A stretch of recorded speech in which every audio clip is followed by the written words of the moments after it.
Welcome to the I Love Recruiting podcast with your host, Adam Roach. Hey everybody, welcome back to the I Love Recruiting podcast. I am your host, Adam Roach, and today I have an extremely special guest with us. Well, my better half, we'll just put it that way. My definite better half.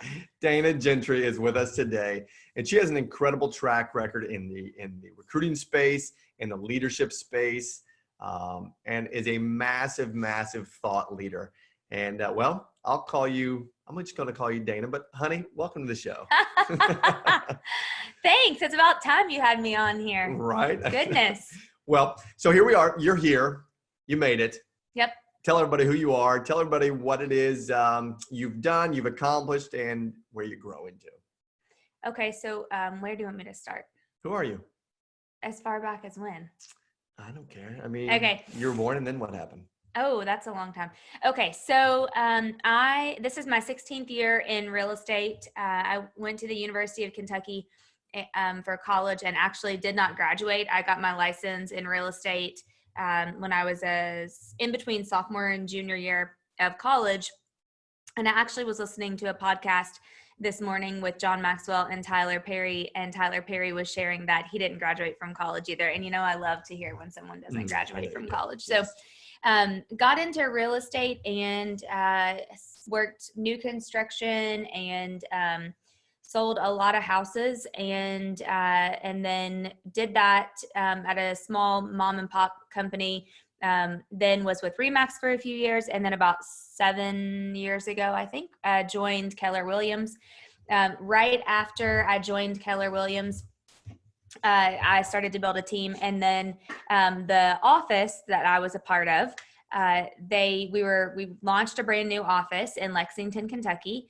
And then right after we opened, the team leader wasn't the team leader anymore. They decided to do something different in that office. And the team leader being the recruiter. Yep. And the one who coaches and consults the agents in the office. And so people kept saying, you got to do it. You got to do it. And I had never recruited anybody or anything in my life. Mm-hmm. And honestly, I had really never had that many jobs. I always kind of worked for myself. Well, I had a couple, but I stepped into that role and kind of as just like to help just temporarily. And then ended up staying for almost 3 years and took that office from 64 agents to 224-ish and right a little over two and a half years. And we became number one market. We took number one market share and then became the number one real estate office in Lexington, Kentucky. After a company had it for like over 30 years. No one had ever been able to take it from them. And we did it in 2 years. All right. So now you're just gloating. So let's just pause for a second because let's go back because the team leader role was not something you wanted to do, was it? No, it was not something I wanted to do actually. So share with everybody real quick the story of because you prayed about it. Mm-hmm. You went back and you thought, you prayed, and you looked for signs. And tell everybody about the story of the sign of how you knew you were meant to be the team leader. Yeah. So I didn't really want to do it because I didn't want to have a job. Mm-hmm. And I loved the flexibility of real estate. And honestly, I had never recruited. I didn't even know really what that meant. And so I talked to several people and I'd just been praying about it. And I had a really uneasy feeling. I couldn't decide whether that was the right decision or not. And I'm sure I'm not the only person that's ever felt that way. I am the person that actually needs a legit sign in front of me to make decisions sometimes. And so I had been volunteering at church for like over a year. And every single Sunday, when I got there, I would go and get underneath of this cabinet on the side and pull out a lanyard and put the lanyard on. And that was like my volunteer lanyard. Mm-hmm. And I never honestly ever in the full year paid attention to what it said or anything. And so that morning I thought I was driving to church and I would remember being literally in the parking lot. I remember where I was in the parking lot. And I just was thinking and praying, I'm going to make a decision on this today. I'm either going to accept the team leader position or I'm not. And I'm going to stop thinking about it. I'm going to put it out of my head. And so I walked into church, was doing the greeting, and then was kind of by myself because the service started. And I thought about it again. Okay, I got to make a decision today. And I literally looked down and pulled out the lanyard. And for the first time in the little over a year that I'd been volunteering, the lanyard said team leader. And I never had noticed that ever the whole entire time I'd been volunteering there. And I was like, okay, well, here's the sign. So I accepted. That was on a Sunday. I accepted the job on Monday. Yeah. So here at the I Love Recruiting podcast, we have an equation, and we have all heard the equation now many times. And the equation is recruiting equals influence equals leadership. So let's go now down this path. So you were hired as the team leader, as a recruiter, right? And from that recruiting moment, you then had to go into an influencer, because again, that was your job, was to go out and recruit people. So walk us down this path of your growth. How did you go from being an agent to now stepping into the role of again, the KW world, being a team leader, someone that leads the ship, someone that then is the recruiter? What was that path look like? Tell us about that. And then also, what did that mean to be an influencer? Well, I never had led anybody but myself ever. And so that was interesting. And leadership is, I mean, you just still evolve every single day. I grow more and more and more into leadership. As far as the recruiting aspect, I think originally I just kind of started with probably what a lot of people do. It was just who I had relationships with and really kind of just recruiting them based on energy or excitement or, hey, you're going to love this. It wasn't as much of like the diving in of their needs analysis of their business and really understanding how I could help them in the beginning. I grew into that. But in the beginning, it was just more of, you're going to love this. And the reality is, I don't know if this is a good time to talk about this or not, but I'm going to talk about it. The reality is, Linda McKissick says this to me all the time. She is a great recruiter, phenomenal recruiter. You've got to have her on, by the way. Okay. Great recruiter. And Linda, we're going to recruit you. Great recruiter. And she's always said one thing that has stood out to me. None of us are good enough to make somebody buy or sell. None of us are good enough to make somebody move or make a decision or to recruit somebody, if you will. We can't make anybody do anything. What we have to be able to master is helping them self-discover that this is the right decision for them. And people only self-discover 3 ways: through questions, stories, or experiences. Okay. And so being able to learn how to ask somebody really great questions. Number one, you have to be able to master questions. And also we have to talk about being real and genuine and authentic. Sure, we'll do that next. Yeah. Okay. So you have to be able to master asking really great questions. Number one, then you've got to be a masterful storyteller. You have to be able to come up with and think of stories of people that you know, or stories that are going to touch them personally and impact them. And then the last thing you have to do is, and this is the very best way, is you have to give them the experience. So you have to show them. So for me, that was always bringing them to a training, inviting them to be a part of something that we're learning, attending a convention. No matter, I know a lot of people that aren't in real estate listen to this podcast, so it may be different for whatever field your listeners are in. But you've got to be able to have them experience something. That's the best way to get somebody to self-discover. And so ultimately realizing that we're not good enough to just go recruit. None of us really are. And you may be able to recruit just on your natural tendency, your personality, your energy, your profile, just who you are, your influence, like you said. And you will hit a wall at some point with that. You can only I think I brought over 12 of my RE/MAX friends, and then I couldn't do anymore because I got them because we were friends. You know what I mean? And then after that point, you hit a wall because your natural ability is only going to take you so far. Then you have to really master, if you are going to be a great recruiter, you have to master those skills that it takes to be a great recruiter. So let's go into those skills real quick, because again, it sounds like you started with your natural ability, right? And you went after your friends at RE/MAX. What were some of those skill sets that you had to learn to get out of that natural phase of being a recruiter and an influencer? Well, the first thing I had to learn is not everybody's going to say yes all the time, and you can't get your feelings hurt. And so you have to learn how to control your emotions when it comes to stuff like this, when it comes to recruiting, which sometimes can be hard to do. The second thing you have to learn, or I had to learn, maybe other people don't, but is patience. I'm not a very patient person. And recruiting somebody, no matter what field you are in, is a big change for people. Typically that's something that is a big change in their life. And so it takes time. You in the real estate world, you can go and recruit a brand new agent with your eyes closed all day long. Yeah. When you're talking about a 30, 40, 50, 60, 100 million or plus producer, those aren't people that you meet with one time and they make the move. Right. I've literally recruited and worked people for years. Sure. I mean, I love to say, well, I could name a ton, but I swear, I think Robin Jones, Jenny Maddioke, 3 years plus on some of those people. And I think today they would tell you it was the best decision they've ever made in their business career.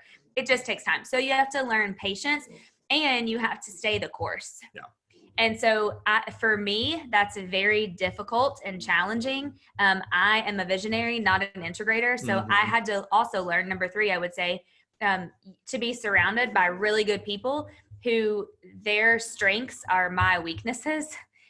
Because nobody's perfect except for Jesus, right? So we're not all great at everything. And I very much know what I suck at.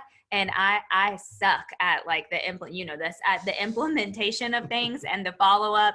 I can go and have the idea and make it happen all day long, but I have to have somebody that follows along with me and actually does that stuff. So in the team leader role, that was Blair. And we were the yin to each other's yang. Right. And I could have never have done anything like that we did without her and my team around me. And so I think you have to learn how to have the right people around you. So that was a big one for me because I had never had a staff. I never led a team. I didn't know how to do any of that stuff. So let's go for a second real quick. So, because I want to share this with everybody. I love what you said, your feelings will get hurt and then control your emotions. So I have a saying, everybody, and it goes something like this. Some will, some won't. Oh, yeah. Some wait. So what? Who's next? And I say that lovingly with the who's next standpoint, because again, if you get caught up in one of these, we'll call them a big mega agent or someone that is a really big head turner that you're looking to recruit, they will tell you no in the beginning. They will come up with every reason why they will not join your company. And if you go by that model, some will, some won't, some wait. So what, who's next? Your feelings probably will not get caught in the way there. Yeah. So let's go into this. Because to me, sorry to interrupt you. You go right ahead. Because some things never change. To me, no means not yet. And so no doesn't mean no. So the first time or the 5th time or the 50th time that some of the people that I've recruited have said no, I just knew it wasn't the right timing. And the key to recruiting should I keep going? Go for it. Yeah, okay. You're on fire. Okay. So the key to recruiting, number 1, is you have to be genuine, real, and authentic. Yeah. People can smell bullshit, or sorry, I shouldn't have cussed on your podcast. People can smell BS from a mile away. And if they just think that you're trying to recruit them or sell them something, that's not how it works. You have to be in this because you care about the people first and foremost. You have to have a servant's heart. You have to take a stake in their businesses and in their lives, because this affects them, this affects their families, all of those things. So you have to be genuine, real, and authentic, and you have to care about the people. The other thing that I would say with that too is you have to really, it's kind of like dating, honestly, when you're recruiting. I've said this to a lot of team leaders that I've kind of helped lead over the years. It's kind of like dating. You have to be in a relationship with these people, and it has to be a 2-way relationship, meaning you have to actually bring them value. So you have to figure out, what are they missing? What's their gap? And even if right now they don't want to make a move, that's okay, because you're not going to get everybody you want in the same month or the same week, but you have to keep in relationship with these people over and over and bring them value. Right. I'll never forget when I very first became a team leader, one of the things that I did, and I don't even know how I came up with this, but I created a newsletter, and I sent it to every realtor that was a member of the Lexington Bluegrass Association of Realtors. I did get asked to never teach a class there again because they thought I was going to just try to recruit everybody. So that also worked against me negatively. However, I had no intention other than to just bring these people value. And I would put in like, here's a great motivational quote. Here's a video you should watch this week. Here's some of the top real estate leaders. Every time I went to hear Gary Keller speak or John Maxwell speak or anybody speak, I would upload my notes and send them and share them with everybody. Because when you come from abundance like that, I love, I think it's Andy Stanley who does this. He always says, when your hands are closed, I'm going to kind of butcher this. Let me think about it. When your hands are closed and you actually make the physical motion of your hands being closed, what can you really get in your hand? I guess you could fit like a couple of really teeny tiny, like small little pieces of sand or I don't know, something in there. But when your hands are open, you're able to receive anything. And so when your hands are open and you're giving and giving and giving and giving and pouring into people, then your hands are open so that you can receive whatever it is that they're going to give back to you. And so I think you just can't think about it as I'm just going to go with a script and recruit this person. It's so much more than that. Right. Yeah. So we heard about the recruiting side. We also then heard you transition into the influence side of the equation. Now we hear you transitioning, or at least I do, into the leadership side, right? You brought up John Maxwell, you brought up Andy Stanley, you've talked about being abundant in your thinking and your giving of the value. Walk us down that growth path for you of going from agent to recruiter to now value provider of influence to now leadership, because what you do now is you lead an entire region. Yeah. And I think one of my favorite quotes I love to share with people is bloom where you're planted. I have so many people say to me, how do I get an opportunity? How do I get into leadership? How do I get to own an office? How do I get to do this? How do I get to do that? And I always say, you have to bloom where you're planted. You have to show up. The only reason I got asked to be an investor in that market center was because I had influence and I came right over and was on the board of directors. I was planning charity events. I was doing whatever. I was at every training event. I was soaking up everything that there was to soak up. And you have to bloom where you're planted. And thankfully, I've just been blessed to be able to do that through every process. So from team leader, going to opening and owning and being the OP of some offices led to the opportunity. I bloomed where I was planted. And I say that, not to boast or anything, just to show that when you do that, it gives you opportunities. And then that led me to be able to work with Linda McKissick and help run the entire Keller Williams Ohio Valley region. And now I do the same thing. I recruit for the whole entire region. And as far as the leadership side on that, I mean, you are who you're surrounded by. And I used to hear people say, oh, the ring of five, or whatever. And I was like, whatever. The reality is, if you want to be a millionaire, you need to go hang out with a bunch of millionaires. If you want to be the best leader that there is to be, then you better go hang out with who you think is the best leader. In my opinion, that is John Maxwell, and several others.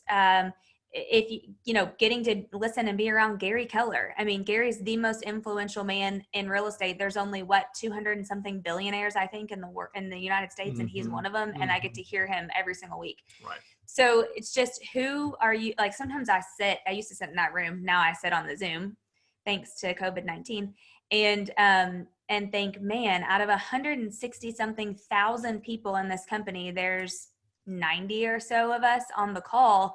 And it's humbling. I mean, it's just a blessing to be able to have that. And so I think you have to grow in your leadership. The first thing you have to do is be learning based, because if you're not learning based, then you're not gonna get anything. I know you're the same. This is why we fare together so well. Is that the right word? Fare together. I think that's the right word. It could not be.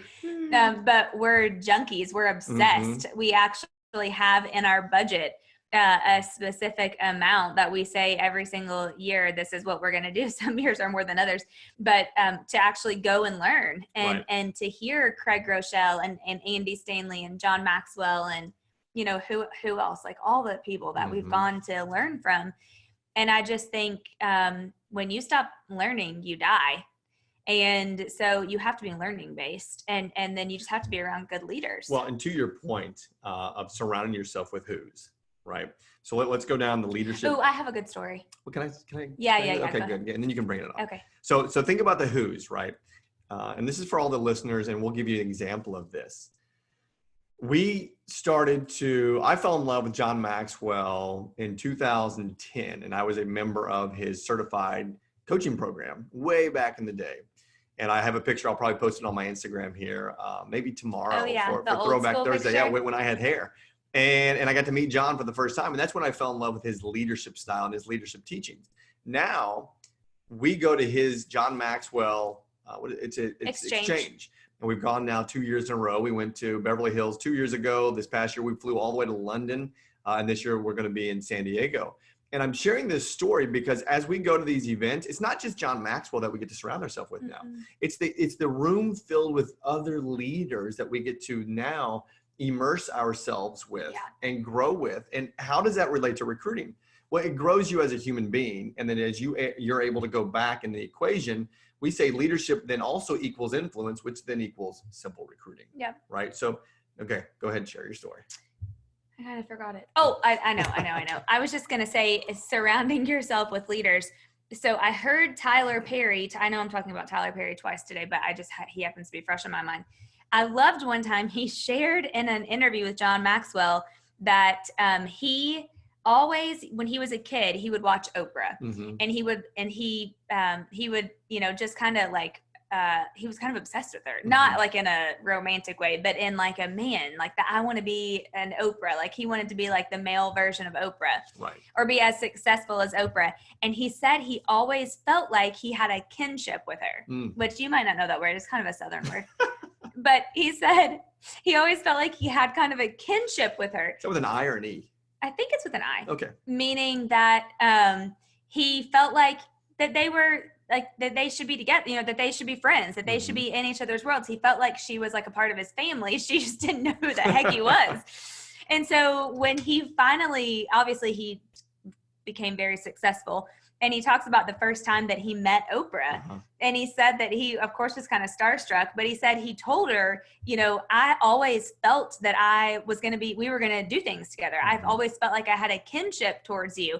And as crazy as this sounds, I could remember the very first time I ever came to Keller, when I came to Keller Williams, right before that, I heard Linda teach how to have 10 listings a month for the rest of your life or something like that as a realtor. And we never got training where I was. And so I was like, oh, this is the best thing ever. I'm going to learn how to have 10 listings a month forever. And so I remember listening to Linda talk, and I just remember thinking, like, we're going to be in each other. I'm going to be in her world. We're going to be in each other's worlds. And then this is even crazier. As I moved into leadership, because she owned our whole region, right? So as I moved into leadership opportunities within the region and didn't work for Linda, there was a big seminar or a big class, career visioning at the time, teaching people about how to it's like the motivational interview where it's like, where do you want to be in 5 years with your money, with your job, with your life, blah, blah, blah, blah, blah.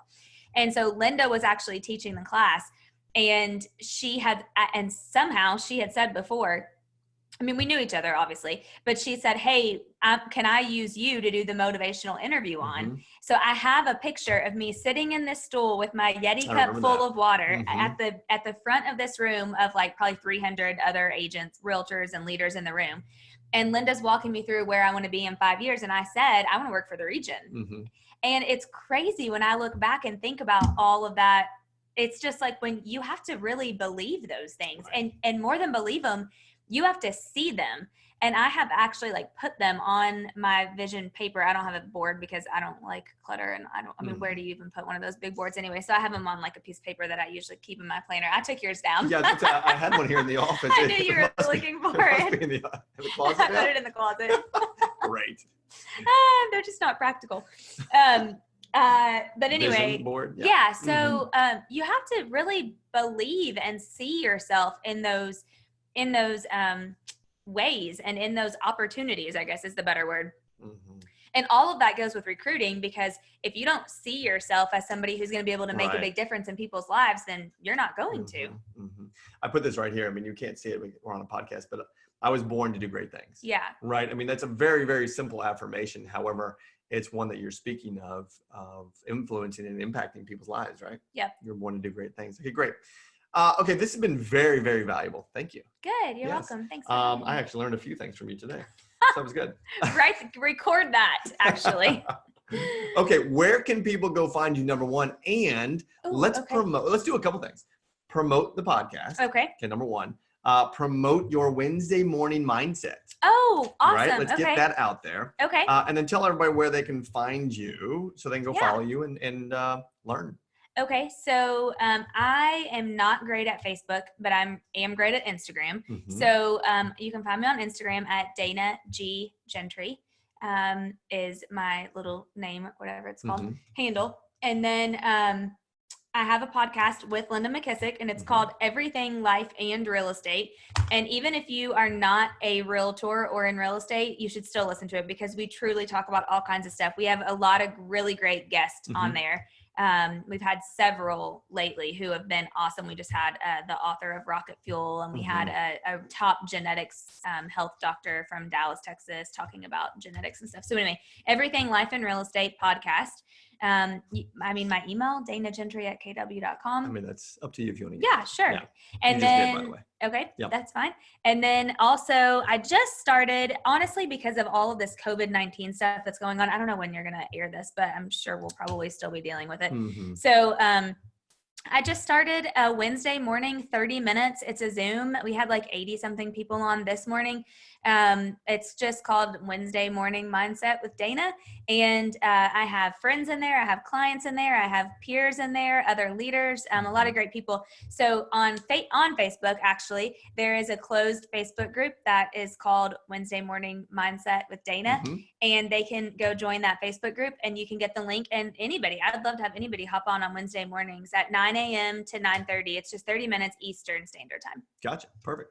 Anything else we should share with these listeners? Do you think there's any quick action items we should tell them to go do related to either recruiting or influencing and or leadership? Yeah, I would say action items for recruit. Well, I guess the first thing I would say, I would go back to the questions, stories, and experiences. And if you are a recruiter and you're listening to this right now, I would ask yourself, like, on a scale of 1 to 5, 1 being terrible and 5 being you are the best of the best, you're John Maxwell.